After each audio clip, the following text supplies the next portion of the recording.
தமிழக சட்டப்பேரவை தேர்தலில் தமிழக வெற்றிக் கழகம் மிகப்பெரிய கட்சியாக உருவெடுத்துள்ள நிலையில் அக்கட்சியின் தலைவரும் சட்டமன்ற குழு தலைவருமான விஜய் நாளை தமிழக ஆளுநர் RV அர்லேக்கர் அவர்களை சந்தித்து ஆட்சி அமைக்க உரிமை கோர உள்ளார். இதற்கிடையில் மு.க. ஸ்டாலின் அவர்கள் தனது முதலமைச்சர் பதவியை ராஜினாமா செய்துள்ளார். இது வழக்கமான நடைமுறையாக இருக்கிறது.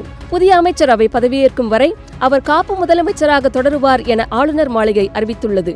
தமிழகத்தில் ஆட்சி மாற்றம் உறுதியாகியுள்ள நிலையில் முந்தைய திராவிட முன்னேற்றக் கழகம் அரசு செயல்படுத்திய கலைஞர் மகளிர் உரிமை தொகை இந்த மாதமும் வழங்கப்படுமா என்ற சந்தேகம் குடும்ப தலைவிகள் மத்தியில் எழுந்துள்ளது. தேர்தலை முன்னிட்டு கடந்த மாதம் பிப்ரவரி, மார்ச், ஏப்ரல் மாதங்களுக்கான உதவித்தொகையுடன் கோடைக்கால சிறப்பு தொகையும் சேர்த்து மொத்தமாக 5000 ரூபாய் வங்கிக் கணக்குகளில் வரவு வைக்கப்பட்டது. மறுபுறம் தேர்தல் அறிக்கையில் 60 வயதுக்கு உட்பட்ட அனைத்து குடும்ப தலைவிகளுக்கும் மாதந்தோறும் 2500 ரூபாய் வழங்கப்படும் என தாவேக அறிவித்திருந்தது. இதனால் புதிய திட்டம் எப்போது நடைமுறைக்கு வரும் என்ற எதிர்பார்ப்பு அதிகரித்துள்ளது.